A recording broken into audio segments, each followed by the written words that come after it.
Olá, turma! Boa tarde! Te está aqui agora para a nossa aula de gramática, que é Português 1, certo? Lá na página 15, no livro 3, que tem como título Discurso Direto e Indireto. O discurso indireto, o narrador que conta a história. Conhecemos as palavras dos personagens indiretamente. O in, ele dá o tom de negação ou de alteração, ou seja, que aquilo não está sendo direto, tá? E no discurso direto, lemos as falas dos personagens de forma direta, tá? Objetiva.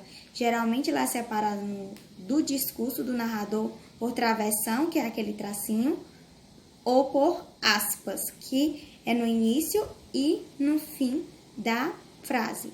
Lá na primeira questão da página 15 tem assim, ó. Releia estes trechos do conto Quando Fiz 7 anos.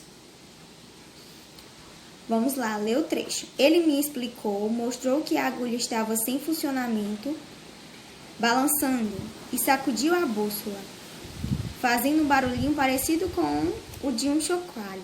Disse, com uma bússola perfeita não acontecia aquilo. A agulha se movia por magnetismo. Nesse trecho, as palavras são de quem? São do narrador ou do personagem? Dá pra gente perceber que não é o narrador que está falando.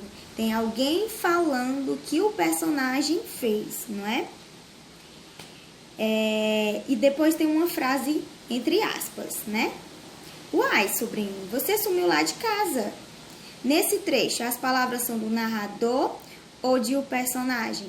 Lembrando que quando a frase ou trecho está entre aspas, é um discurso direto, tá? Se é um discurso direto, então é a fala do personagem. O personagem mesmo está se dirigindo no texto. Na 2, você vai assinar X nos trechos que apresentam o discurso direto, tá? Qualquer coisa, leiam aí esses 2 quadrinhos amarelos, tá? Porque vai estar falando sobre discurso indireto e discurso direto para vocês identificarem melhor quais das frases são ou estão no discurso direto. Primeira frase, um presentinho de seu avô, disse ele. Segunda frase, eu já não aguentava mais esperar. Terceira, pai, eu disse, olha aqui, o vô me deu um presente. Só que essa aqui, disse meu pai. Essa aqui não serve para nada. Meu pai passou a ela a bússola. Analisem, tem mais de uma opção para vocês assinalar, tá bom? E prestem bastante atenção. 3. Releia outro trecho do conto, que é o trecho, você já explicou, é um pedacinho do texto. Aqui o trecho. Ele me abraçou apertado, mas disse que não podia ir e que eu não reparasse. Depois ficou um instante pensativo, coçando o queixo, o rosto quase sempre com a barba por fazer, e então pediu para que eu esperasse um pouco lá fora. No item A está pedindo para você pintar as partes que apresentam o discurso indireto, certo? Tem algumas partes aí em que é o narrador que está falando que aconteceu algo com o personagem.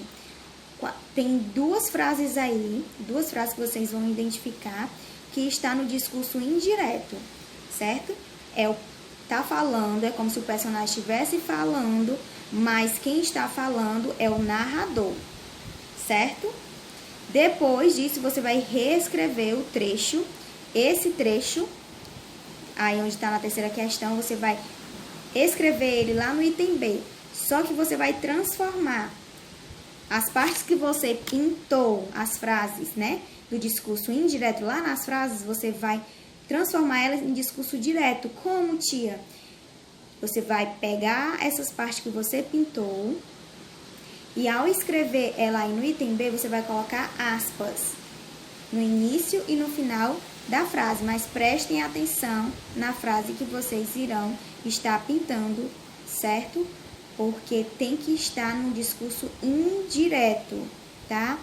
É quando o narrador está falando, mas está indicando o personagem, tá? Aí tem verbos de enunciação e locução. Tio, o que são isso? Na maioria dos discursos diretos, o narrador utiliza verbos para indicar as atitudes e as ações dos personagens, como, por exemplo, dizer, falar, acalmar, desconfiar, afirmar, obrigar, agradecer, gritar, interromper, entre outros, como pedir, empurrar. Tudo isso significação. E significação são verbos, tá?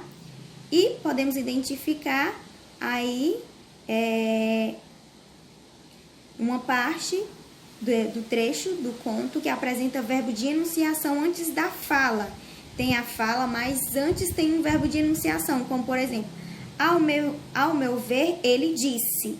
Se ele disse vem do verbo dizer. Então, é o verbo de enunciação, um verbo de elocução.